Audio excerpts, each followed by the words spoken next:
if anybody know about business, you don't keep that type of money in just regular account. So I had to wire the money from somewhere. Okay. So I wired the money to the account, and when I wired it to the account, I went straight to the bank. I go to the bank myself to make sure shit get done. Because the thing is this, I can't make all the money unless somebody else do all the dictating and do all the controlling. Yeah. He don't need any money. He spends so much money. Yeah, but he don't need any. Are you sure? Yeah, Floyd good. I bet if he's planning for the future, you got to keep it coming in if you're going to keep spending the way he spends. Yeah, but I think he has a lot of other business interests that you are bankrupt. How do you respond to that? I don't think you have publicly responded yet. Everybody's entitled to their own opinion. I mean, if we call having 2 private jets, owning 100 buildings, being able to do what you want to do, if that's bankrupt, then I'm pretty sure everybody want to live like that. Yeah. There was once a man who didn't just earn money, he conjured it. Floyd Mayweather Jr. didn't walk into a bank. He commanded it. When wires needed to move, when accounts needed feeding, Let's talk about the Business Insider article that ran. Yes. We debunked this reporting, but the gist of it was that Dan Geiger, the BI reporter, said that you didn't do the $400 million Black Spruce deal. Mm-hmm. And you sued BI and Geiger for defamation recently. You said that Geiger harassed you and your family through hundreds of phone calls, and you also said his reporting was racially biased. What do you hope to get out of suing Geiger? Why did you do that? Well, I'll leave that to the judge. I'll leave that to the lawyers. I just want the people to know, I'm 48 years old. I know you guys want to talk about real estate. Only thing I'm doing is answer the questions. That is a real estate question. Okay, so out of 48 years, I'm 48 years old, and I've never sued a media outlet. The media outlet throughout my life has bashed me, talked bad about me, spoke bad about my family. I'm not a liar. I'm a lot of things, but I'm not a liar. I worked hard to build my name, to build my reputation, and I'm not gonna let anyone go out there and smear my name and talk bad about me, talk bad about my family, or talk bad about... Showed up in person because a man who built an empire from his bare fist doesn't hand the keys to someone else. For 3 decades, the cash flowed like an open fire hydrant on a summer street. Come on, man. He needs that money. That money has to keep coming in if you're going to live like this. It's not that expensive, though, but... He's only 46. But he does this with everything, man. He's got $1 million watches. I don't think he buys every pair. You think they give them to him? Yeah. Because then you get a video like that. Right.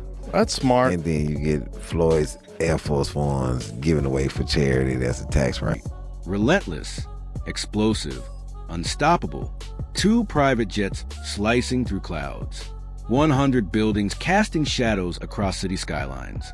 Watches that cost more than most people's homes. Sitting on a wrist that once threw a punch worth $1 million per second. This was not wealth. This was mythology wearing a pinstripe suit. Let the record show what the man built around himself. He never wore the same underwear twice. A person was employed full-time, salaried, whose entire purpose was to polish his fleet of luxury cars every single morning, as though the Bugattis and Maybachs might forget they were gods if left unwashed. $12,000 every week at a Japanese steakhouse. Not monthly, weekly. At parties, he didn't tip, he reigned. $50,000 laundry. I'm pretty sure I'd be upset too if I was somebody else. I'd be mad at Mayweather too. 29 years or 30 years, you keep getting money like this. I'd be mad too. I'd be hating on Mayweather too. Continue to hate. You know, people only talk about winners. I'm a winner, so continue to talk. Keep your bread fresh. Put it in the bag. Find me the bread, man. Tip money.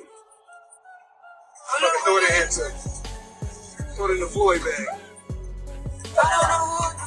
See, I'm born in crocodile phones, Himalayan phones, crocodile bags. Into the air. Because what is money if it doesn't perform? He bought over 100 vehicles from a single dealership. The dealer had to purchase a brand new cash counting machine just to keep up. The old one simply wasn't built for this kind of devotion. But somewhere beneath the marble floors and the crocodile leather and the diamond-encrusted everything, something quiet and devastating was already happening. The IRS arrived, not as a rumor, but as a $22 million demand, cold, formal, and completely indifferent to undefeated records. His wealth, it turned out, was a glacier, magnificent on the surface, but most of it locked deep underwater, frozen in liquid assets that couldn't simply be cracked open like a piggy bank. Then the first jet was sold. A court authorized creditors to seize his Bugatti, the very kind of car men like Floyd buy to remind the world they've already won. His strip club fell behind on taxes. A Miami jeweler stepped forward claiming Floyd had walked away with over $1 million in jewelry and simply never paid. As though the bill was suggestion, as though settlement was optional. A Manhattan landlord sued for $500. Floyd Mayweather versus Manny Pacquiao 2. The fight nobody asked for except me. I need this because if Floyd wins, he can finally pay me my $1.5 million. I don't care about the legacy fight. I don't care that these men have a combined age of 100 years. I care that Floyd Mayweather, the best boxer alive, uses those same hands that made him 100 million to Venmo me my money. And Floyd, if you're watching this, win it and pay me back or I'm gonna send my goons after you.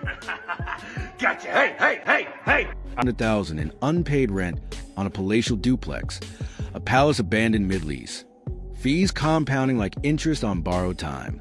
And then, perhaps the most quietly humiliating entry on the entire ledger, Logan Paul stood before a camera and announced to the world that Floyd Mayweather, the most financially dominant boxer in history, still owed him $1.5 million from an exhibition fight 4 years ago.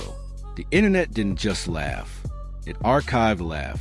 But here is where the story twists into something far darker than overspending. A lawsuit filed by Mayweather himself alleged something that rewrites the entire narrative. He wasn't just 19 million of the money was lost. So to lose 19 of 20 million, I mean, what did you go to the casino over and over? Like, you know. So Recknitz, now mind you, this is Floyd's new buddy, his new financial advisor. Recknitz became what prosecutors called, quote, one of the single most important and prolific white-collar cooperating witnesses in the recent history of the Southern District of New York, testifying in multiple federal corruption trials. He claimed to have weekly phone conversations with Mayor de Blasio on his personal cell phone in exchange for campaign contributions. De Blasio, of course, was never charged. Now in court, Recknitz paints himself as a changed man. While living in New York, I felt pressure to become a big shot, he told the judge. Sound familiar with Floyd Mayweather? broke. He was robbed, not at gunpoint, not in the streets, but in boardrooms, through contracts, through the elegant and invisible theft of fine print. The Pacquiao fight, the fight of the century, was supposed to deliver Floyd a $200 million check. He received $100 million. $100 million, simply missing, and nobody flinched. When Floyd demanded Showtime open the books on his career earnings, their answer arrived like a dark punchline. The records, they said, were destroyed in a flood. 5 months in prison, 5 months house arrest, but he's yet to serve any time. He got sentenced to 10 months in 2019. Five months in prison, 5 months and house arrest, but he's yet to serve any time. His sentencing has been repeatedly delayed and reassigned to different judges. But he remains free nearly 9 years after pleading guilty. So he's been out of jail for 9 years. The guy hasn't even done his 5 months. So he's got his hand in the corruption cookie jar still, it seems like. After the scandal, he moved back to The records were destroyed in a flood.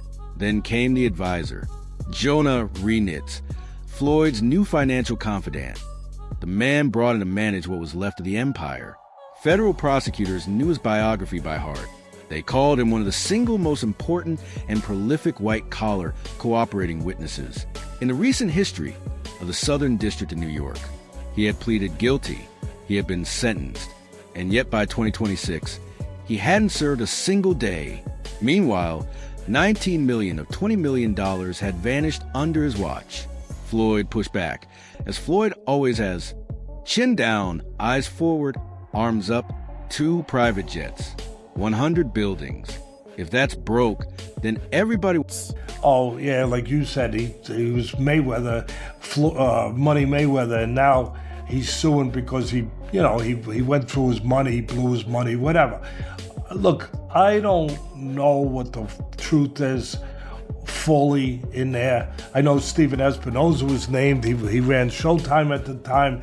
He was named him. I never was a fan of Espinoza. Again, I'm not afraid to say and not mince my words when I feel a certain way. And I've taken arrows for it, and of course I've also taken some praise for it. That people say, hey, Teddy's gonna say what he feels. I was never a fan of him. I never thought he was a man that kept his word. I never thought he really did a great job over at Showtime. I mean, they put some good fights on because the fights were available, because the landscape made it want to be broke. He said the haters were simply jealous. That 30 years of watching him win had curdled into resentment. That people only talk about winners because they can never become one. But the tweet had already gone viral.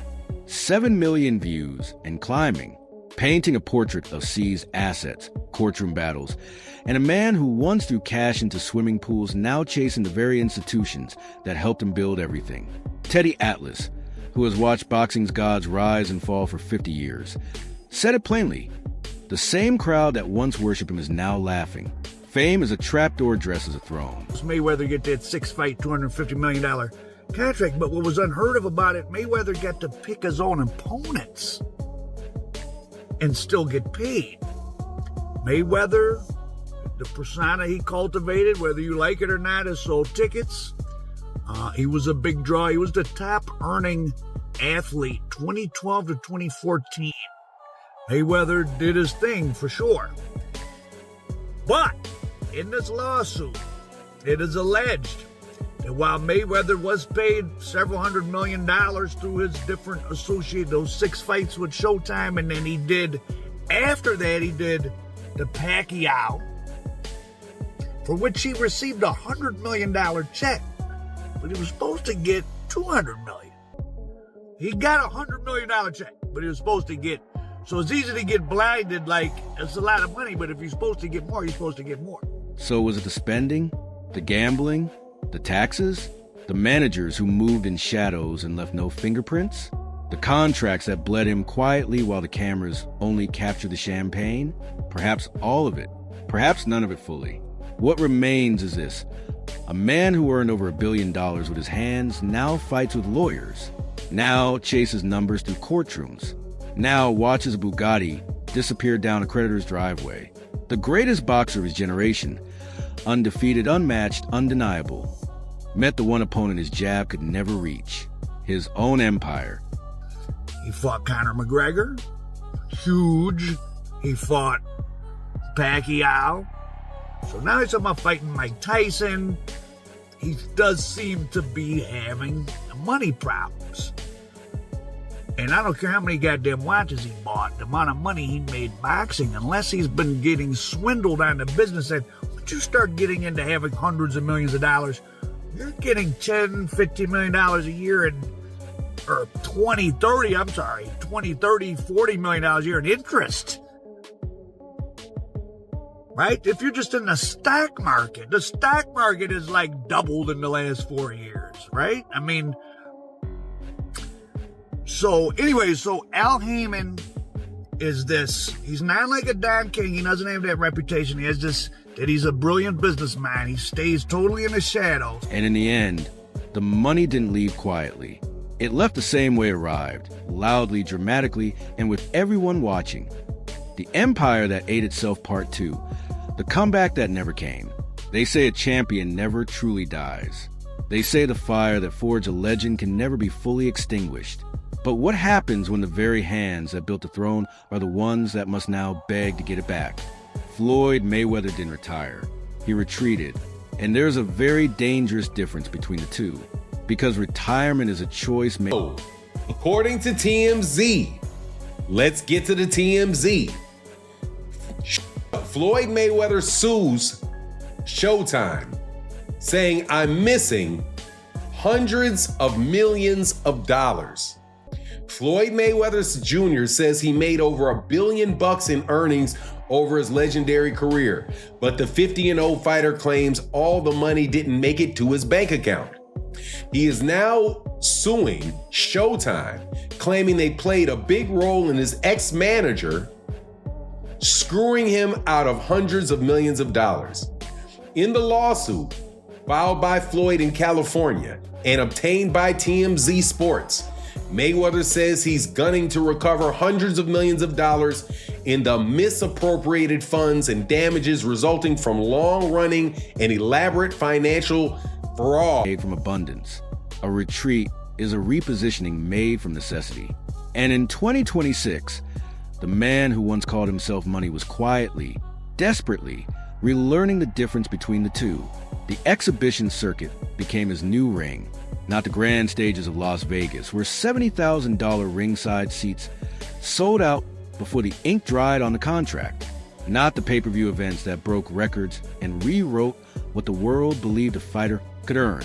No, this was something smaller, something humbling, something that the old Floyd, the one draped in mink, counting $100 bills on Instagram at midnight, would have left those parties to see whether or not this is something that Floyd should have known about or did know about or maybe did not understand. Because it seems very, very funny that Floyd would not know that the money was getting paid to Al Heyman and not directly to him. Regardless, I don't know the outcome of that. I will talk about this though. The absolute blatant karma up in Floyd Mayweather's face for all the smack he talked about Muhammad Ali and how Muhammad Ali's name was only worth $50 million and he sold half of his name for $50 million and how he's made so much more money and that makes him all of that. Talked about how Muhammad Ali, I'm sure, or I don't know if he did, but I'd heard, talked about Floyd. Yeah, he did, because he talked about his money and how he had to sell his name because he didn't have his money. Off is beneath him, but hunger has a way of lowering the velvet rope. So here was Floyd Mayweather, 50 years old, lacing up gloves not for legacy, not for glory, but because the machine still needed feeding. The jets still needed fuel. The buildings still needed maintenance. The lawyers still needed their retainers. And somewhere on a growing list of creditors, a jeweler in Miami and a landlord in Manhattan, and Logan Paul were all watching the same clock. The whispers that started years before the lawsuits made them screams. People inside the industry, promoters, managers, former sparring partners who had watched the money flow up close, they all said the same thing in private that nobody dared say in public. Floyd never understood where it all went. Not because he was careless, not entirely, but because the architecture of his wealth was built by other hands. Hands he trusted. Hands that smiled at him across mahogany tables and flew with him on those $60 million jets and told him everything was handled, everything was structured, everything was secure. Business Insider is now reporting what you see on the screen, that Floyd Mayweather is being accused in lawsuits of owing millions of dollars for luxury watches, gold, and rent on palatial apartment, right? The bullet points. Floyd was sued for allegedly failing to pay rent on a luxurious duplex in Manhattan. Despite earning over $1 billion during his career, Al Heyman, the ghost in the machine, the most powerful man in boxing that most casual fans couldn't pick out of a lineup, had orchestrated Floyd's golden era from the shadows. No social media presence, no press conferences, no fingerprints, just results. Just a $250 million Showtime deal that gave Floyd something no fighter in history had ever been handed. The right to choose his own opponents and still get paid like he'd fought the toughest man alive. It was genius. It was unprecedented. And this sum represents the $500,000 in arrears plus late fees minus a deposit that Mayweather paid at the start of the lease and the $100,000 catch-up payment. So they deducted what he did submit when he was made aware of this, the $100K, and I guess a deposit. So the remaining balance is that. An attorney for Mayweather did not provide a comment by deadline. He has not responded to the lawsuit in court. In a separate legal matter, so we've already went over one with this luxury condo in Manhattan, right? But a separate legal matter, a Miami jeweler sued Floyd Mayweather last month, alleging the boxer owes more than $1 million for jewelry that he took but never paid for. And according to Floyd's own lawyers, it was also the beginning of the unraveling, because when you build an empire in the shadows own pieces of it you never see. The Pacquiao fight should have been the moment that secured everything. The most anticipated boxing match in a generation. The bout that fans had begged for a decade. When it finally happened, it generated numbers that made the sport's previous records look like accounting errors. And Floyd walked away with a $100 million check, feeling like a king. He was supposed to walk away with $200 million. That missing $100 million didn't disappear in a casino. It didn't evaporate at a steakhouse or get pinned to the wall of a strip club. It moved through structures and agreements and handshakes in rooms Floyd wasn't in. And by the time anyone thought to ask where it went, the paper trail had grown cold, the memories had grown convenient, and Showtime's records, apparently, had grown waterlogged, destroyed in a flood. Let that sentence sit for a moment. One of the most lucrative contracts in the history of professional sports. One of the most documented, most scrutinized, most publicly discussed financial arrangements in boxing history. And the records, all of them destroyed. In a flood, gone, unavailable, terribly sorry. If you smell something, you're not wrong. Because this is a part of the story that the viral tweets and the laugh track commentary tend to skip over. It's easier to mock the man who spent $12,000 a week on sushi. It's more entertaining to count the watches and the cars and calculate the squandered fortune in real time.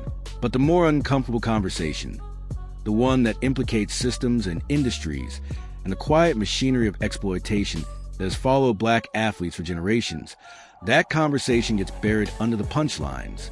Muhammad Ali sold half his name for $50 million because the money he earned never fully reached him. Floyd mocked that, publicly, loudly, with the particular cruelty of a man who believed he had finally figured out what his predecessors hadn't. The universe, it seems, has a long memory and no sense of humor. Because here was Floyd Mayweather in 2026, launching lawsuits to recover hundreds of millions he believed had been taken from him. Try and pry open the books of the very network that broadcasts his greatness to the world, attempting to reconstruct a financial picture that powerful people had every incentive to keep blurry. And somewhere in Los Angeles, Jonah Renitz, the man who had allegedly watched $19 million of $20 million dissolve on Floyd's behalf, the man who had pleaded guilty to federal corruption charges, the man who had been sentenced to prison in 2019, was still free, still working, still moving, still building, still, apparently, untouchable. The gavel never fell, the cell door never closed, and the money never came back. This is the anatomy of a financial assassination. Clean, quiet, dressed in Armani, executed over years with the patience of people who understood that a man distracted by private jets and poker tables and performance of invincibility would not be watching the ledger as closely as he should. Floyd Mayweather was not simply a spender. He was a target. And the most dangerous targets are always the ones who believe they are predators. But here is what the internet forgets in its rush to write the obituary. The man is still standing, still fighting, still filing, still refusing to accept a version of the story where he simply blew $1 billion and has nobody to blame but himself. There is fury in those lawsuits.